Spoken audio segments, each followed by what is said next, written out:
हमारे चैनल को सब्सक्राइब करें और बेल आइकन दबाएं। पत्थर इतना भारी नहीं था जितना होना चाहिए था। मिसिंग ही रह जाती अगर बॉडी नहीं मिलती तो, है ना? ऐसा तो नहीं था कि रश्मि की हत्या उसके किसी करीबी ने ही की थी जिसके बारे में अभी तक सोचा नहीं गया था। बेटा हम ऐसा करते हैं कि रश्मि का जो लखनऊ वाला घर है उसका अच्छा सौदा करवा देते हैं। रश्मि जिस तरह की जिंदगी जी रही थी उसके साथ तो ऐसा होना ही था।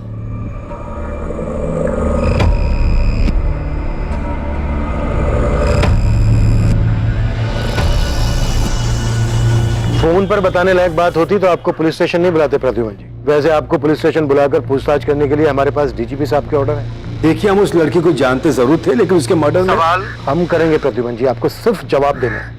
इंस्पेक्टर हम आपके बताए हुए टाइम पर आ जाएंगे, लेकिन आपसे एक रिक्वेस्ट है, आपको जो कुछ भी मिला है प्लीज मीडिया में उसे लीक मत कीजिएगा। आप बिल्कुल बेफिक्र रहिए दशरथ जी, हमें वीडियो मीडिया में लीक करने का कोई शौक नहीं। हमें बस रश्मि के मर्डर केस से मतलब।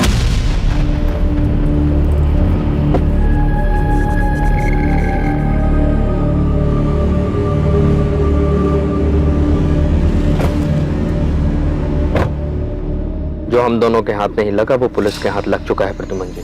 कुछ करके मामला रफा दफा नहीं कर सकते? रफा दफा करने की कोशिश तो करेंगे ही, और वैसे भी किसको फर्क पड़ता उस रश्मि के मरने से। लेकिन आप अपने बेटे को समझाइए, जरूरत से ज्यादा ना बोल जाए कहीं कुछ। बेवकूफ है ऋषभ, समझ ही नहीं पा रहा कि ये लड़की उसके लायक थी ही नहीं। ऐसे समझाया उसे। समझाना पड़ेगा प्रद्युमन जी, हर हाल में।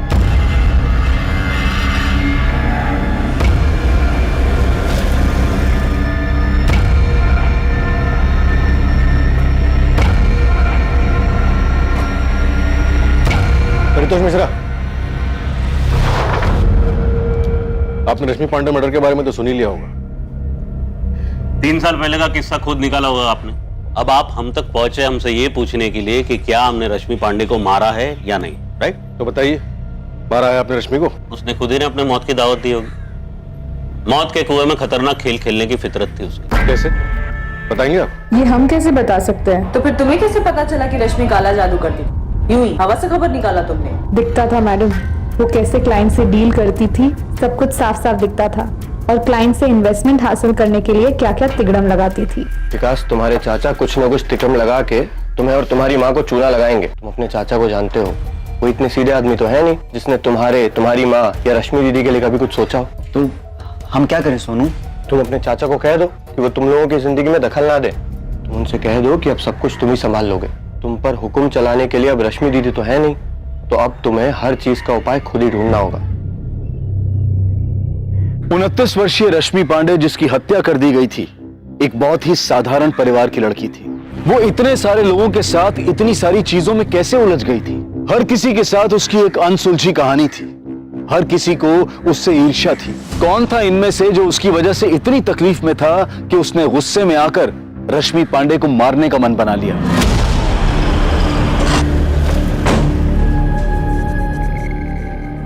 हमें वीडियो देखने की कोई जरूरत नहीं है। हम जानते हैं हमारे पिता रश्मि किस हद तक जा सकते थे। तो फिर बताओ मुझे, क्या कर रही थी रश्मि, और क्या कर रहे थे तुम, और क्या कर रहे थे तुम्हारे फादर प्रद्युमन चौधरी, और क्या कर रहे थे उनके राइवल दशरथ लाल?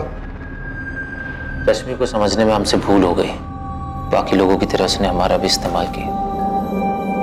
पैसे चाहिए थे बस उसे। रश्मि, हमारे पास तुम्हारे लिए एक सरप्राइज है। हमें इसी का इंतजार था ऋषभ। तुम्हें पता नहीं कि हम कितने एक्साइटेड हैं।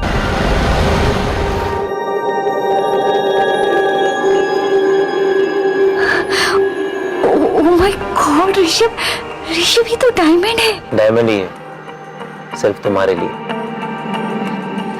और इससे भी बड़ा सरप्राइज है मेरे पास। शादी करोगे मुझसे? पापा मम्मी, ये रश्मि पांडे है। नमस्ते। हम इनसे शादी करना चाहते हैं।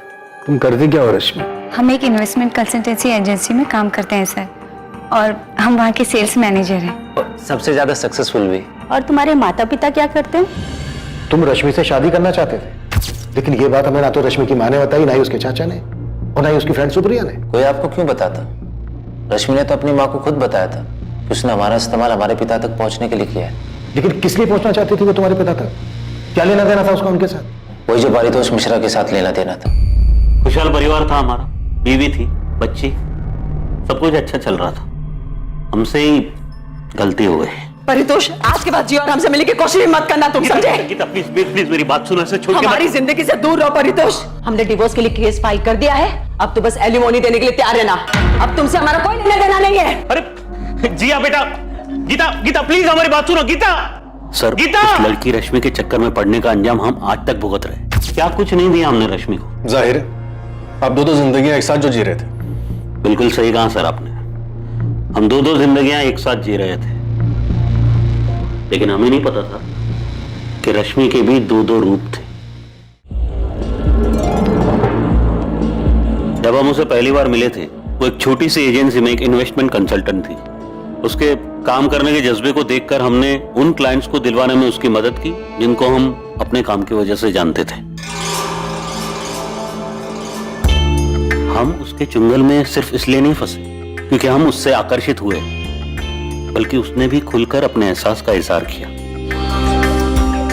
ये लो रश्मि, खास तुम्हारे लिए, अब तुम इससे जो चाहे खरीद सकती हो। पर पारितोष, तुम क्यों कर रहे हो सब हमारे लिए? कोई बात नहीं, अगर तुम्हें पसंद नहीं तो मैं रख लेता हूँ। I love you Paritosh. I love you too. हम एक दोहरी जिंदगी जी रहे थे और हमें बुरा भी लगता था कि हम अपनी बीवी को धोखा दे रहे हैं। एक तरफ हम एक अच्छा पति और अच्छे पिता की भूमिका निभा रहे थे, और दूसरी तरफ एक प्रेमी, एक ऐसा व्यक्ति जो सपनों वाली जिंदगी जी रहा था। परिवार और एक जवान प्रेमी का एक ही वक्त में दोनों का आनंद ले रहा था। बहुत ही अजीब, बहुत ही स्वार्थी इंसान लग रहे होंगे आपको, पर सर यकीन मानिए हमारा, हम बहुत ही शर्मिंदा है हमारे किए पर। हमें इस बात का एहसास ही नहीं था कि रश्मि की वजह से हमारी जिंदगी तबाह हो जाएगी। हमने तो एक कोठी खरीदी थी उसकी, वो रमेश विहार वाली। हाँ, हम उसके लिए कभी पैसों की परवाह नहीं करते थे।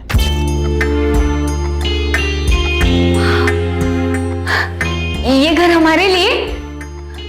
सब कुछ तुम्हारे लिए रश्मि, ये घर तुम्हारे नाम होगा। सारे डॉक्यूमेंट्स रेडी है, तो बस दस्तखत करने हैं। Really? हम उसके प्यार में इस तरह बहक गए थे कि समझ ही नहीं पा रहे थे कि हम अपनी बीवी, अपनी बच्ची के साथ धोखा कर रहे थे। और उसी तरह रश्मि के दोहरे चेहरे को भी हम देख नहीं पाए, वो चेहरा जो ना कभी हमने पहले देखा था और ना ही जिसकी कभी कोई कल्पना कर सकता था। उसने आपको धोखा दिया?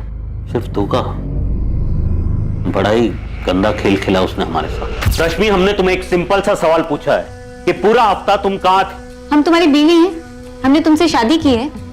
हम जानते तुम किसके साथ थी और कितने लोगों के साथ थी, हम उन सबको जानते हैं। और वो सब ये भी जानते हैं परितोष कि तुम ऑलरेडी मैरिड हो। और ये सब कुछ हमने तुम्हें इसलिए नहीं दिया कि तुम हमें धोखा दे सको। हम किसी की जागीर नहीं है परितोष, और ना ही हमने तुमसे शादी का वादा किया है। अभी जो भी गया यहाँ से बंद हो। अच्छा, तो तुम हमारी जासूसी भी करने लगे? ये रश्मि, हमारे घर में रह के हमारे साथ ही निकलो यहाँ से, गेट आउट। शायद तुम भूल रहे हो परितोष, ये घर हमारे नाम पर। तुम उसे हमारे नाम करोगी, वरना क्या एक्सपोज कर दोगे हमें? अभी के अभी इस घर से निकल जाओ और मेरी जिंदगी से भी get out from my life. Calm down Paritosh, सिर्फ 2 करोड़ रुपए, उसके बाद हम तुम्हारी जिंदगी में कभी नहीं आएंगे, प्रॉमिस। तुमने हमारा यूज किया रश्मि, लेकिन हम यूज एंड थ्रो करने वाली चीज नहीं है, समझे? अगर हम तुम्हें बना सकते हैं ना, तो तुम्हें पूरी तरह बर्बाद भी कर सकते हैं हम।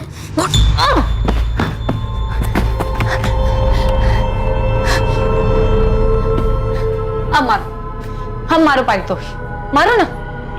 ये क्या कर रही हो तुम? 2 करोड़ परितोष। देखो देखो माँ, हमने कैमरा सेट किया है। क्या? जी हाँ, इस बेड पे जो कुछ तुमने हमारे साथ किया है वो सब रिकॉर्डेड है। रेप के केस में अंदर करवा देंगे हम तुम्हें। इस्तेमाल किया है तुमने हमारा परितोष, शादी के नाम पे धोखा दिया है हमें। ये घर भी तुमने हमें बेवकूफ बनाने के लिए हमारे नाम पर किया है। ये वीडियो हम पुलिस और मीडिया को दे देंगे, फिर देखते हैं कौन किसको बर्बाद करता है।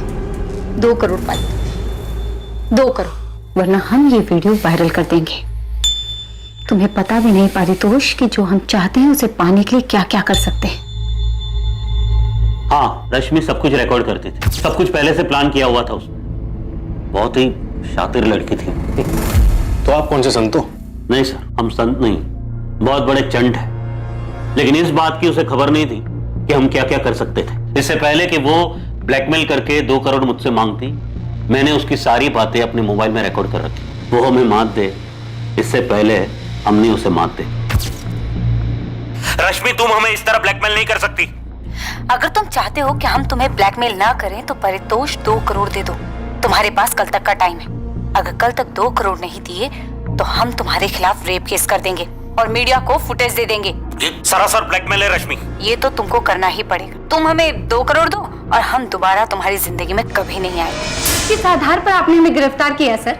उस आदमी ने हमारा इस्तेमाल किया, शादी के नाम पर झूठा वादा करके फिजिकल रिलेशन बनाए, धोखा दिया हमें, और उस परितोष के खिलाफ रेप केस दर्ज करने के बजाय आप हमें पूछताछ के लिए लेकर आए। तुम्हारे ब्लैकमेल के सारे कॉल रिकॉर्डिंग परितोष के पास है। तुम्हें क्या लगा था अपने वीडियो की रिकॉर्डिंग के जरिए उसे फंसा दोगे, लेकिन उसे धमकाने और ब्लैकमेल के जुर्म में तुम गिरफ्तार होगे। क्या बकवास है ये?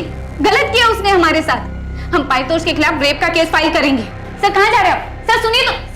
सर हम उसे कोर्ट तक घसीट कर लेकर आएंगे, उसकी वीडियो वायरल कर देंगे, उसकी मदद करने और हमारे साथ जबरदस्ती करने के लिए हम आपके खिलाफ भी केस दर्ज करेंगे।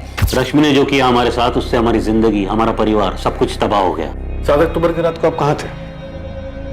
घर पर थे, अकेले शराब पी रहे थे, जो रोज पीते हम ऑफिस से आने के बाद। हमारी बात मानिए सर, वो बहुत ही शातिर थी और हम यकीन के साथ कह सकते हैं कि उसको उसी की तरह किसी ने बड़े शातिर अंदाज में फंसाकर मार डाला होगा।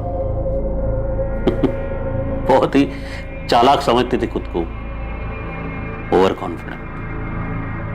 यही उसकी सबसे बड़ी गलती थी। रश्मि से प्यार करते थे, लेकिन जब हमें पता चला वो हर चीज में हेरा फेरी करती है, उसकी नजर में रिश्तों की कोई अहमियत नहीं थी, तब हमने रिश्ता तोड़ दिया। ये हमें बहुत जल्द पता चल जाएगा कि तुम्हारा ये दर्द था या गुस्सा जिसकी वजह से तुमने रश्मि का मर्डर कर दिया। रश्मि की हत्या से पहले उसके फोन की लास्ट लोकेशन वीआईपी एन्क्लेव थी। वीआईपी एन्क्लेव जहां पर तुम्हारा घर है और तुम्हारे पिता के राइवल दशरथ लाल का भी। जब हमें पता चला कि उसके संबंध हमारे पिता के साथ थे, हम उसे बुरी तरह चोट पहुंचाना चाहते थे, लेकिन हमें कभी समझ में नहीं आया कि रश्मि अपनी जिंदगी के साथ चाहती क्या थी। पता नहीं हम उसके पीछे पड़कर अपनी जिंदगी क्यों खराब कर रहे थे। रश्मि 3 महीने के लिए एक्सटॉर्शन के केस में जेल गई थी। इधर ऋषभ के साथ शादी करने वाली थी और उधर ऋषभ के फादर प्रद्युमन और प्रद्युमन के राइवल दशरथ लाल के साथ अलग ही गुल खिला रही थी। और उससे पहले परितोष मिश्रा के साथ। ऐसा कैसे कि उसकी माँ, भाई, चाचा को इस बारे में कुछ पता ही नहीं था? क्या ये मुमकिन हो सकता है? कल्याणी, हमने विकास से बात कर ली है। हम लोग बहुत आराम से इसका हल ढूंढ लेंगे। अगर रश्मि ने मनोज और भरत के साथ में कोई धोखाधड़ी की है, वो भी हम संभाल लेंगे। तुम बेफिक्र रहो। क्या रश्मि पांडे की हत्या का मकसद उसका इस तरह लोगों से पैसे हथियाने को रोकना था, या किसी को रश्मि के काम करने के तौर तरीकों से जलन थी जो उनकी कामयाबी के रास्ते का कांटा बन रहे थे? रश्मि एक खतरनाक खेल खेल रही थी। आखिर वो कौन था जिसके रास्ते की रुकावट बन गई थी रश्मि? हम इस बात से इनकार नहीं करेंगे कि रश्मि हमें परेशान कर रही थी और हमने ये बात कभी छुपाई भी नहीं। वीरेंद्र सर से कई बार हमने इस बारे में बात की। मैम, हम ये भी जानते हैं कि रश्मि ब्लैकमेलिंग के केस में एक बार अंदर जा चुकी है और हमें इस बात पे पूरा भरोसा है कि रश्मि अपनी बॉडी का इस्तेमाल करती थी और क्लाइंट से इन्वेस्टमेंट लाती थी, सारे बड़े बड़े क्लाइंट्स। लेकिन वो क्लाइंट्स रश्मि के लिए सिर्फ क्लाइंट्स नहीं थे, वो कुछ और भी थे। पायल, हमने तुम्हारे ऑफिस कलीग ध्रुव से बात की क्योंकि हमने ये कहा था कि रश्मि की लाश पानी के ऊपर आ गई वरना मिसिंग ही रह जाती। अगर आपको लगता है कि ऐसा कहने से हम रश्मि के मर्डर में इन्वॉल्व है या हमने उसका मर्डर करवाया है, तो माफ कीजिए। हमने ये बात सिर्फ इसलिए की क्योंकि ये बात साफ है, जो भी रश्मि का हत्यारा था उसने बॉडी के साथ पत्थर इसलिए बांधा था क्योंकि वो नहीं चाहता था कि लाश पानी के ऊपर आ जाए। तो फिर रश्मि का मर्डर किसने किया पायल? मैम, हमने आपसे पहले भी कहा था, हम मानते हैं हम रश्मि को पसंद नहीं करते थे, जलते थे उससे, लेकिन इसका ये मतलब नहीं कि हम इस हद तक गिर जाए कि उसका मर्डर ही करवा दें। लेकिन रश्मि मर्डर करने के बारे में सोच सकती थी। इसकी ऐसी हरकतों की वजह से उसका मर्डर हुआ होगा। कर्मा मैम, कर्मा।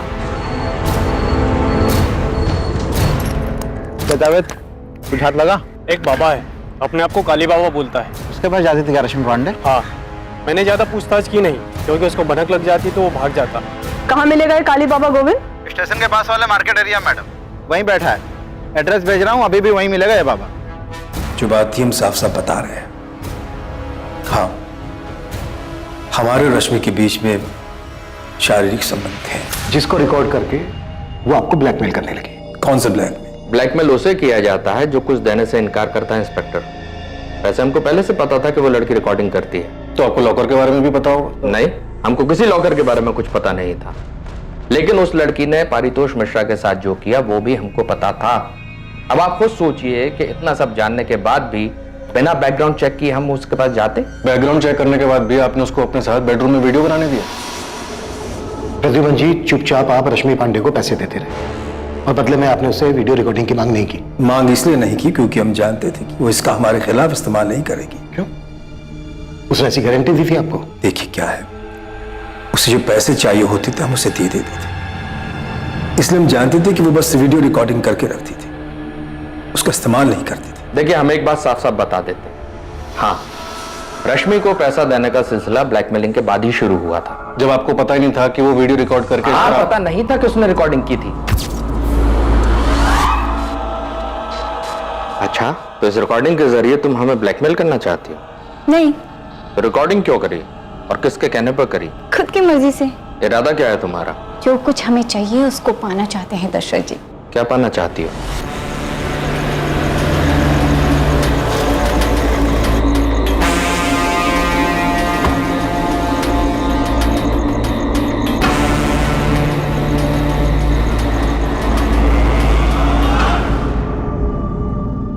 क्या प्रद्युमन ने इस लड़की के साथ मिलकर हमारे खिलाफ चाल चली है? हमें एक दिन भी नहीं लगा ये पता करने में कि प्रद्युमन ही है जो रश्मि को हमारे खिलाफ इस्तेमाल कर रहा है, और वो आप दोनों के लिए सरदर्द बन गई, राइट? बेवकूफ है हमारा बेटा। उस लड़की के बारे में कुछ जाने बगैर उसने उसे डायमंड रिंग दे दी, पर हमें रश्मि के बारे में पता करने में जरा सा भी वक्त नहीं लगा। वो किस तरह की लड़की है, उसका पास क्या है। हम उसके पास सिर्फ इसलिए गए थे ताकि जान सके कि उसका इरादा क्या है। और उसने बस ऐसे ही आपकी वीडियो बना ली। तुम मेरे बेटे के पीछे क्यों पड़ी हो? जाहिर है उसे शादी तो करना चाहती नहीं। तो और क्या हो सकता है सर?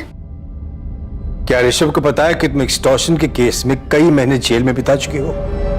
अभी बात तुम ऋषभ को बताओगी या हमें बताना पड़ेगा? तो आप यही चाहते हैं ना कि हम आपके बेटे को छोड़ दें? स्मार्ट हो रश्मि, और जल्दी समझ गए। बिल्कुल सही कहा आपने। ऋषभ हमसे प्यार करता है, लेकिन हम ऋषभ से शादी करना चाहते हैं। यहाँ बिल्कुल गलत है।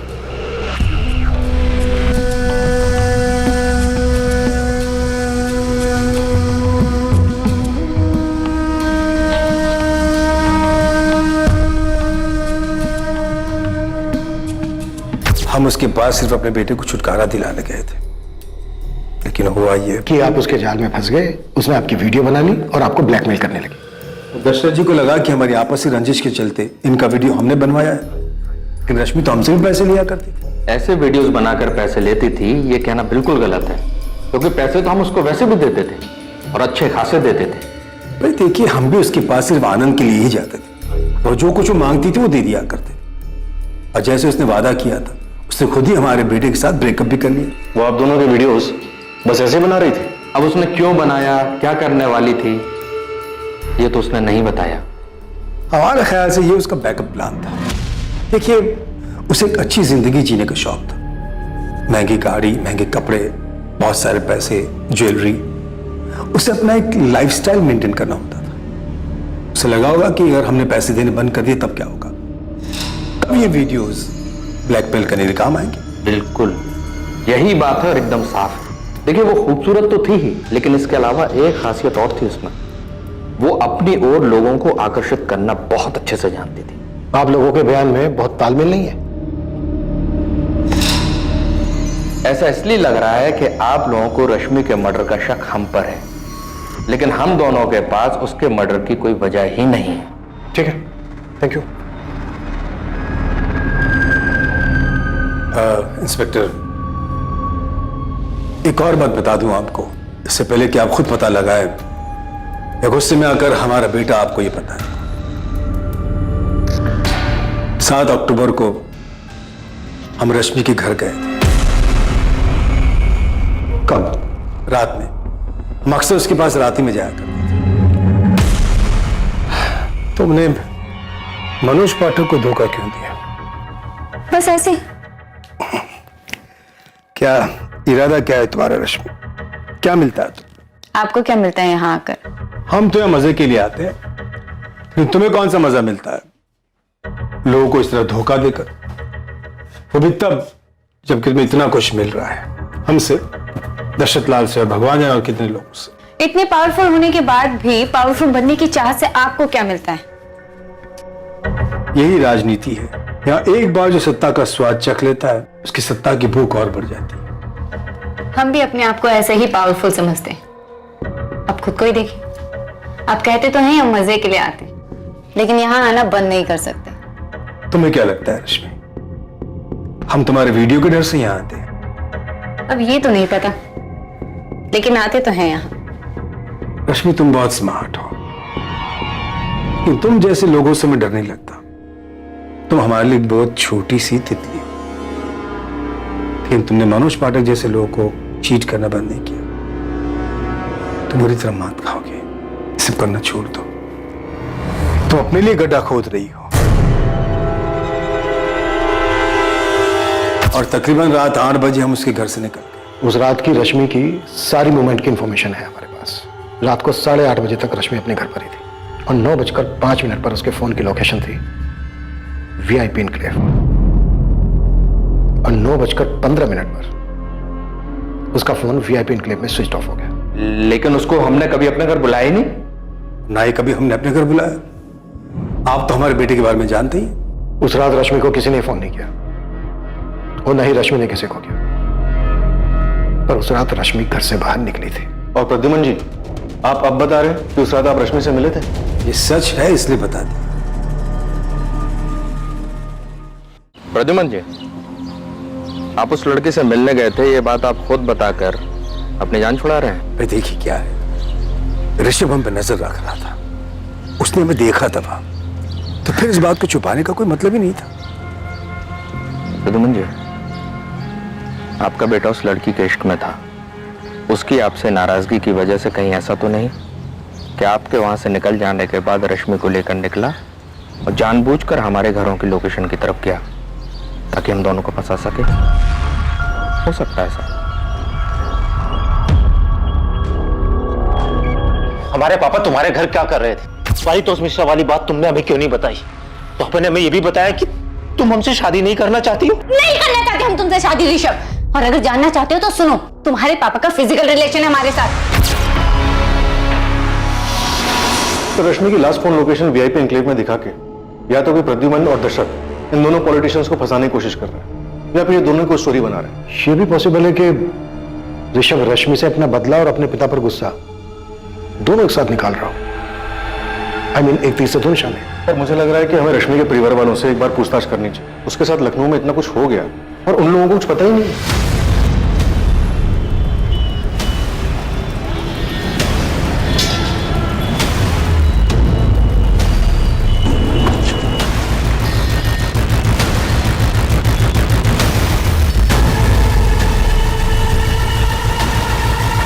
जी, हमें ही लोग काली बाबा के नाम से जानते हैं। ये रश्मि पांडे आपकी भक्त थी? जी, बहुत ही समर्पित भक्त। रश्मि के जीने का तरीका, उसके पैसे कमाने की चाहत, फिर चाहे वो किसी भी तरीके से, ये सब जाके हमें अब पता चल रहा है। आप लोगों ने तो हमें कुछ नहीं बताया, और हमें अब जाके पता चल रहा है कि वो किसी बाबा के पास भी जाती थी, और उस बाबा ने हमें बताया कि वो वशीकरण सीखना चाहती थी, बहुत सारा पैसा, बहुत सारा पावर हासिल करना चाहती थी। कल्याणी जी आपने, और विकास तुम, आप दोनों हमेशा यही कहते रहे कि आप लोगों को कुछ नहीं पता कि वो क्या कर रही थी, क्या चाहती थी। रश्मि कहाँ हमसे कभी कुछ ठीक से बताती। आप दोनों में से उससे किसी ने नहीं पूछा ये पैसा, ये गाड़ी उसके पास कहाँ से आ रहा है, क्या कर रही है वो? रश्मि दीदी पूछने पे भी कहाँ जवाब देती थी। तुम्हारे किराने की दुकान सही चल रही है ना? हाँ। तो उस पे ध्यान दो। गाड़ी कहाँ से आई है जानकर तू क्या करेगा? रश्मि बेटा, वो माँ, अरे आपको पैसे चाहिए होते तो मांग लो, लेकिन कहाँ से आई, कैसे आई, ये जानकर क्या करोगी? अरे काम करते हैं हम। और चाचा जी कुछ बोले तुमको कहना पहले अपना घर संभालें। अभी चाचा जी ने पूछा क्या तुमसे? तू ना चाचा जी का राग अपना बंद कर। तुझे दुकान चाचा जी ने दिलाई है हमने। आती थी यहाँ कई बार, लेकिन जब भी कुछ पूछो कभी कोई जवाब ही नहीं देती थी। जो आप कह रहे हैं उन सारी चीजों का हमें अभी पता चल रहा है। हाँ, जब से वो यहाँ से गई है उसके रहन सहन में बदलाव आया था, वो तो हम देख रहे थे। हमें बहुत डर भी लग रहा था, मन में काफी सवाल भी उठ रहे थे, लेकिन सवाल का जवाब ना मिले तो क्या करें हम? रश्मि दीदी के जेल जाने के बाद हमने और माँ ने दोनों ने कोर्ट कचहरी के चक्कर लगाकर उन्हें जेल से छुड़वाया था। ये रश्मि के जेल जाने वाली बात है, ये भी आप लोगों ने हमें नहीं बताई? वो बात इसलिए छिपाई क्योंकि वो हम सबके लिए शर्म की बात थी। जब रश्मि यहाँ हमारे साथ रहती थी, जब उसके पापा इस दुनिया में थे, तब सब कुछ ठीक था। जैसे वो शहर गई, बहुत बदल गई। उन्हें इतना गुरूर क्यों था और वो इतने पैसे और पावर का क्या करना चाहती थी, ये हमें नहीं पता साहब। रश्मि पांडे ने जिस बाबा की मदद ली थी, उस बाबा से पुलिस द्वारा की गई पूछताछ से कुछ हैरान कर देने वाले तथ्य सामने आने वाले थे। हर वो चीज जो रश्मि हासिल करना चाहती थी, वो रश्मि की तरह ही रहस्यमयी होती जा रही थी। ये भी एक रहस्य था कि उसकी हत्या कैसे हुई और किसने की उसकी हत्या। रश्मि को वो पावर्स किस लिए चाहिए थे? लोगों को अपने वश में करने के लिए। किन लोगों को वो अपने वश में करना चाहती थी? वो पॉलिटिशियन दशरथ लाल या प्रद्युमन चौधरी। रश्मि क्या चाहती थी इन दोनों से? Political power? हमें इसकी कोई जानकारी नहीं। ओ काली बाबा, इस लड़की का मर्डर हुआ है और हमें पता चला है कि ये काला जादू करती थी। और अभी आपने बताया कि वशीकरण सीखना चाहती थी, तो सीधे सीधे बताइए ना, वशीकरण किस लिए सीखना चाहती थी? चाहती क्या थी ये लड़की? किसको वश में करना चाहती थी? अरे हम थोड़ी पूछते हैं हर किसी से कि तुम किस पे हावी होना चाहते हो। वो आई थी सीखने के लिए कि दूसरों को अपने वश में कैसे किया जाता है। वो कई महीनों तक इस विद्या को सीखने के लिए आई और हमने उसे सिखाया भी। वो बताती थी कि हमने उसे जैसा ध्यान करने सिखाया था, वो नियमित रूप से वैसा ही ध्यान करती थी। जिस तांबे के सिक्के के बारे में आप बात कर रहे थे, वो सिक्का आपको रश्मि के पास मिला?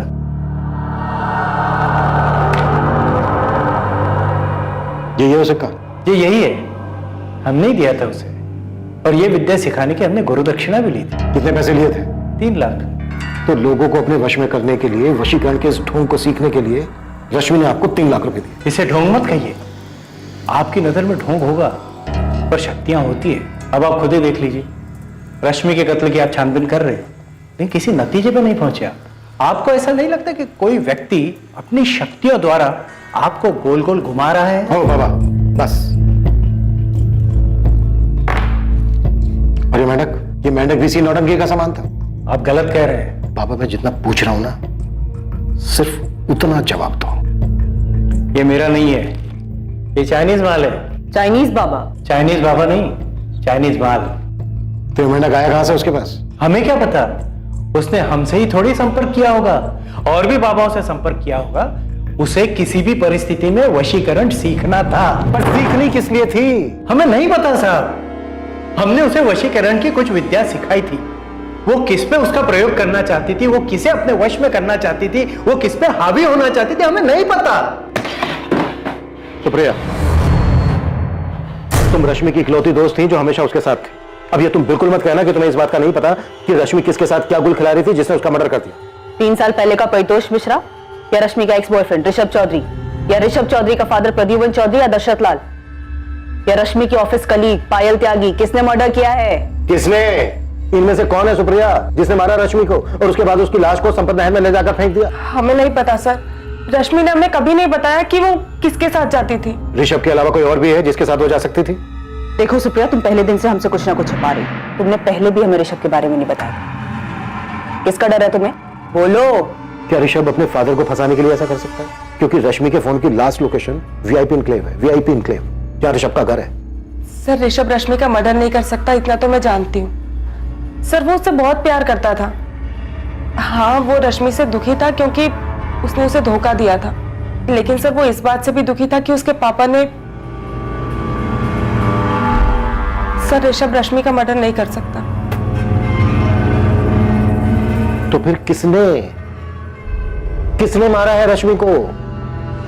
सर, रश्मि के माँ, भाई और चाचा सबसे बात की, सबके बीच में लगता है सांठगांठ हो रखी। सब एक ही राग अलाप रहे, किसी को रश्मि के बारे में कुछ नहीं पता। सुप्रिया,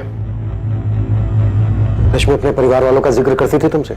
हाँ सर, कभी कभी जिक्र करती थी जब वो बालापुर जाती थी अपनी माँ और भाई से मिलने। और अपने चाचा के बारे में? नहीं, चाचा के बारे में मैं कुछ नहीं जानती। तो पायल त्यागी, ऋषभ चौधरी, परितोष मिश्रा और दशरथ लाल, इन चारों में से किसी की भी फोन की लोकेशन रश्मि के घर के आसपास या फिर संपत नहर का नहीं दिखा रहा है। प्रद्युमन चौधरी?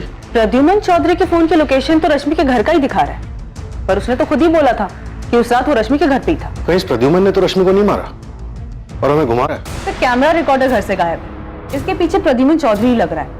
पहले उसने रश्मि को मारा होगा, फिर गाड़ी में ले जाके संपत नहर में फेंक दिया होगा और किसी और से अपना फोन वापस घर भेज दियो। प्रद्युमन चौधरी का पर्सनल गार्ड है अफजल शेख, उसको उठा के पूछें। मारा उसी ने है जिसे पता था कि रश्मि के बेडरूम में कैमरा लगा है और वो ये भी जानता था कि रश्मि ब्लैकमेल करने के लिए रिकॉर्डिंग करती है। ये पक्की बात है कि रश्मि का मर्डर उसके घर पर ही हुआ है, वो भी उसके बेडरूम में, और किलर कोई सुराग नहीं छोड़ना चाहता, इसलिए उसने कैमरा रिकॉर्डर निकाल लिया क्योंकि उसमें मर्डर की घटना रिकॉर्ड हो गई। तो रश्मि का पहला शिकार परितोष मिश्रा, जिसने उसे घर खरीद के दिया था, उसे पता था कि बेडरूम में कैमरा लगा हुआ। देखो माँ हमने कैमरा सेट किया है। प्रद्युमन चौधरी और दशरथ लाल को भी पता था कि रश्मि के बेडरूम में कैमरास लगे हुए और उन्हें यह भी पता था कि रश्मि उनकी रिकॉर्डिंग रखती थी। और सर रश्मि का एक्स बॉयफ्रेंड ऋषभ, उसे भी पता था कि रश्मि उसके पिता के साथ क्या कर रही थी। इससे यह पता चल रहा है कि अगर इनमें से किसी ने किया होता तो वो डीवीआर के साथ साथ कैमरास भी निकाल के ले जाता। वो हमारे लिए कोई ऐसा सुराग, डिवाइस या लॉकर नहीं छोड़ता जिसमें हमें पेन ड्राइव जैसा सबूत मिलता, क्योंकि ये सब जानते थे कि रश्मि रिकॉर्डिंग करती थी और इस रिकॉर्डिंग की वजह से वो इन लोगों को ब्लैकमेल भी कर रही थी। तो वो रश्मि की ऑफिस कलीग पायल त्यागी, पायल रश्मि से नफरत करती थी, तो फिर रश्मि पायल को अपने घर के अंदर क्यों आने देगी? और सर रश्मि को मार के सुप्रिया को क्या मिलेगा? बिल्कुल ठीक, तो रश्मि के बनने से किसको फायदा होगा? ये कोई ना कोई रश्मि के परिवार वाला ही है और अब तक हम दूर के लोगों के बारे में सोच रहे हैं। केस की जिस तरफ पड़ताल कर रही टीम का ध्यान नहीं गया था, अब वहीं से एक बहुत अहम सुराग मिला था और इस जानकारी से रश्मि पांडे की हत्या के राज का पर्दाफाश हो गया था। हाँ गोविंद, बालापुर से कोई खबर? सब डायरेक्ट नहीं पूछा, लेकिन रश्मि के भाई विकास का किराना स्टोर है, इसमें उसका पार्टनर है सोनू कश्यप, उससे बात किया मैंने। सोनू ने हमें बहुत जरूरी खबर दी है जो विकास ने हमें कभी नहीं बताया। क्या इन्फॉर्मेशन है? भोलाराम पांडे, विकास और रश्मि का चाचा, वो दोषी हो सकता है।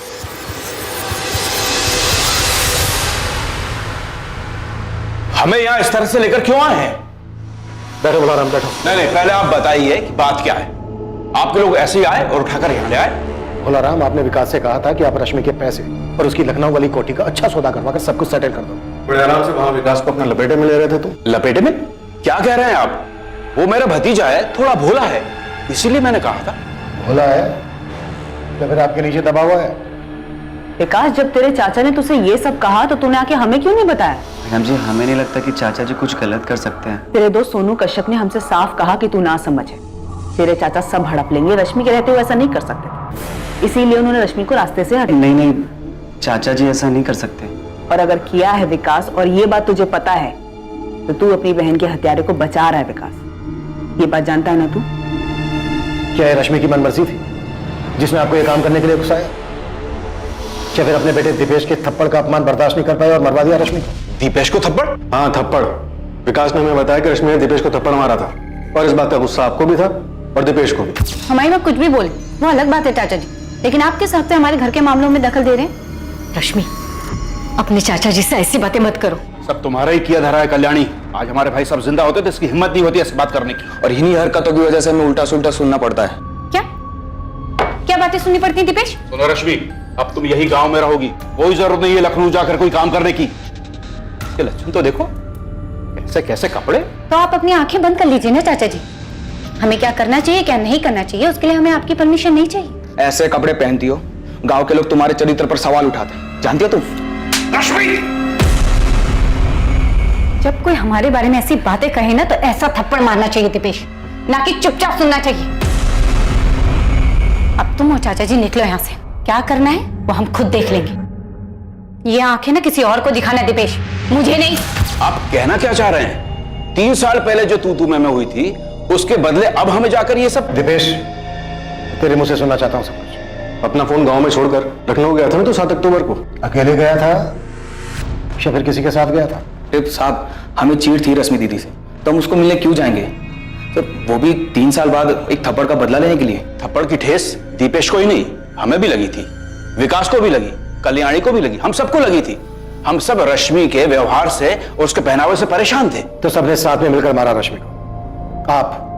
आपका बेटा दीपेश, रश्मि की मां कल्याणी और रश्मि का भाई विकास। अरे साहब, ये क्या बात कर रहे हैं आप? हमें तो ये भी नहीं पता था कि रश्मि दीदी लखनऊ में कहां रहती है, ना खुद उसके भाई विकास को या उसकी मां को पता था, तो हम कैसे मारते उसको? आप असली कातिल को तो पकड़ नहीं पा रहे हैं। इसलिए मनगढ़ंत कहानी बना रहे हैं। आपने उसके साथ ऐसा किया था, ये किसने बताया आपको? विकास ने? नहीं, वो बता ही नहीं सकता। पुलिस को मिली एक छोटी सी सूचना के आधार पर रश्मि पांडे के सभी करीबी रिश्तेदारों से पूछताछ के दौरान पता चला कि रश्मि की हत्या में उसके चाचा भोलाराम पांडे और उसके बेटे दीपेश पांडे का हाथ हो सकता है, लेकिन उनके खिलाफ कोई ठोस सबूत नहीं मिल सका। पर पुलिस की टीम के रश्मि के गांव बालापुर जाने से इस केस में एक नया मोड़ आ गया था। इसने दोषी को बेनकाब कर दिया था और ये इस केस की जांच कर रही टीम को बेहद हैरान कर देने वाला था। सर, कॉल रिकॉर्ड्स और लोकेशन के हिसाब से इनमें से हम किसी पे भी हाथ नहीं डाल सकते। सबने अपने फोन गांव में छोड़कर क्या लखनऊ में आके कांड कर दिया। तो ट्रैफिक डिपार्टमेंट संपत नहर की तरफ जा रहा है, सभी रास्तों की सीसीटीवी फुटेज स्कैन कर रहे हैं। रश्मि की लाश को नहर तक ले जाकर फेंकने के लिए किसी गाड़ी का इस्तेमाल तो हुआ होगा, शायद फुटेज में दिख जाए। हाँ महादेव, अब तो आपके डिपार्टमेंट से किसी बड़े खुलासे के होने का इंतजार है हमें। इब्राहिम, भोलाराम और उसका बेटा दीपेश और रश्मि का भाई विकास, इन लोगों के खिलाफ कोई सबूत नहीं मिला, लेकिन ये आदमी जिसने इस केस में भोलाराम को संदिग्ध बताया, ये कौन है? उसका नाम सोनू कश्यप है। विकास के किराने की दुकान में उसका पार्टनर है वो।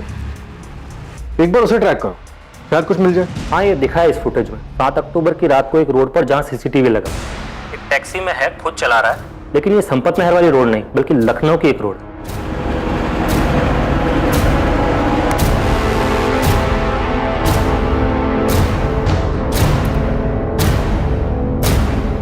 ये तो सोनू ही है और उसने हमें बताया था कि भोलाराम ही दोषी है। नहीं सर, मैंने क्रॉस चेक किया। 7 अक्टूबर की रात को सोनू के फोन की लोकेशन उसके गांव बालापुर की ही है। मतलब ये सोनू हमें घुमा रहा है।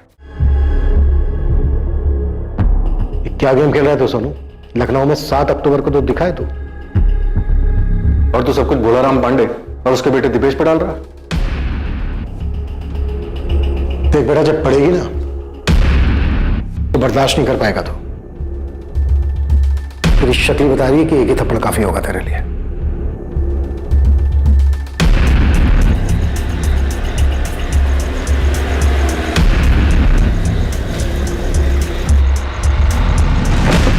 अभी रुक, अभी नहीं, थोड़ी देर इंतजार करना पड़ेगा। दीदी से मिलने कोई गया है।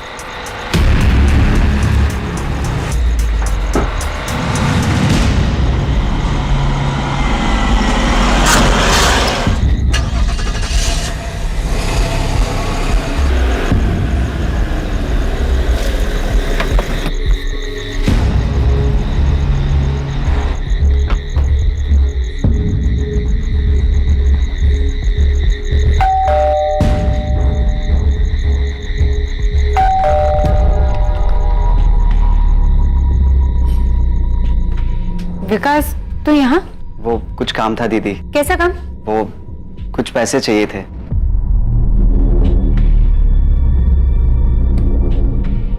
इसको क्यों लेके आए यहाँ? दीदी हम इसके साथ ही आए हैं, इसकी गाड़ी में।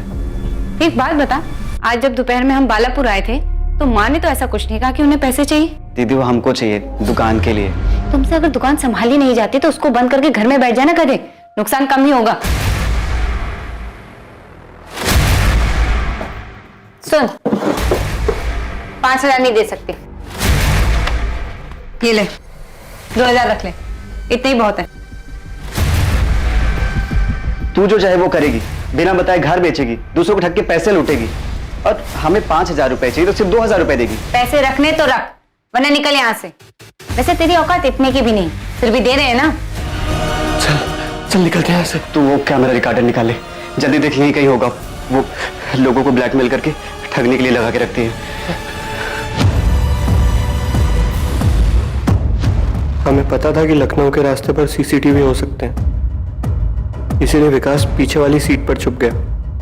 हम जानते थे कि सिर्फ हमें देखकर किसी को शक नहीं होगा कि इस हत्या में कौन कौन शामिल था।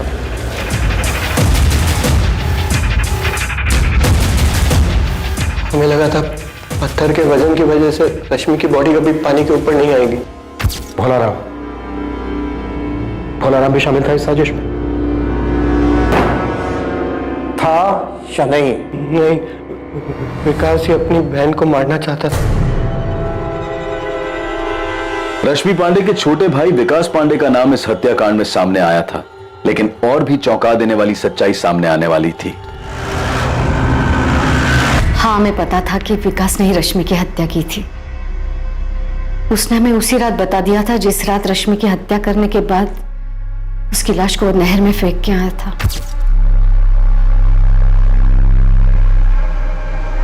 तुमने ठीक किया बेटा, वो उसी लायक थी।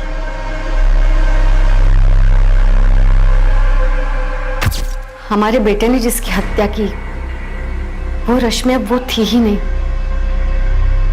जिसे हमने जन्म दिया था, पाल पोस के बड़ा किया था। बहुत झेल चुके थे उसको, बहुत बातें सुन चुके थे उसकी। माना कि वो गलत थी, पर क्या तब भी उसकी हत्या करना सही था? आपके लिए कहना आसान होगा साहब, लेकिन उसने जो किया, उसकी हरकतों को भुगतना हमारे लिए आसान नहीं था। चाचा जी और मुझे गाँव वालों के ताने सुनने पड़ते थे कि तुम्हारी दीदी ऐसी है, उसने ये किया। पर क्या कभी उसने तुम्हें कोई नुकसान पहुंचाया था? हाँ, नुकसान किया। वैसे उसको हमारी कुछ नहीं पड़ी थी, लेकिन जब खुद को जरूरत पड़ती थी तो हमें याद आते थे। और जब भी वो घर आती सबके साथ बहुत बुरा व्यवहार करती थी। चाचा जी, मैं, दीपेश, सबको बहुत खरी खोटी सुनाती थी। खुद तो सारे गलत काम करती थी, लेकिन हमें नाकारा, ढक्कन ये सब बुलाती थी। बोलती थी हम किसी काम के ही नहीं है। जो मुंह में आता था वो सब कुछ हमें बोल देती थी। सारी हदें पार कर चुकी थी और हमने उसे उसके किए की ही सजा दी। तुम कौन होते हो किसी को सजा देने वाले? तुम सिर्फ एक हत्यारे हो जिसने रश्मि की हत्या की है, और तुम्हारे साथ वो तुम्हारा पार्टनर सोनू और तुम्हारी मां भी हत्यारे ही हैं। हाँ, हम हैं गुनहगार। रश्मि की हरकतों की सजा हम हर दिन भुगत रहे थे। कम से कम उसकी मनमानियों से छुटकारा तो मिल गया, और हमें जिस चीज से आजादी चाहिए थी वो हमें मिल गई है। रश्मि पांडे का भाई विकास पांडे, उसके पार्टनर सोनू कश्यप और रश्मि की मां कल्याणी पांडे को इस हत्या के लिए हिरासत में ले लिया गया। इस पूरी कहानी में किसके साथ धोखा हुआ? कोई इंसान कुछ भी पाने के लिए लोगों को धोखा दे सकता है। अपने स्वार्थ और कुछ भी पाने की जिद में वो अपने किसी भी गलत कदम को सही ठहरा सकता है, लेकिन ऐसा करके कोई इंसान कहां तक पहुंच सकता है? रश्मि की हत्या को उसके बुरे कर्मों की सजा बताकर इस अपराध को उचित नहीं ठहराया जा सकता। यह अपराध ही है। झूठ और फरेब इंसान को एक बहुत ही खतरनाक रास्ते पर ले जाता है, जहां वो सिर्फ अपने बारे में सोचता है और दूसरों के साथ वो कितना गलत करता है इस बात का उसे कोई फर्क नहीं पड़ता। लालच और स्वार्थ इंसान के देखने और समझने की क्षमता को खत्म कर देते हैं, जिसकी वजह से वो सही और गलत में फर्क नहीं कर पाता, और ये उसके लिए घातक साबित होता है। अब मैं अनूप सोनी आपसे विदा लेता हूं, और याद रखें, क्राइम और आपके बीच में सिर्फ इतना फर्क है कि आप कितने सतर्क हैं। सतर्क रहें, सुरक्षित रहें। जय Hind. For more updates, subscribe to our channel, click the show links and enjoy watching the videos.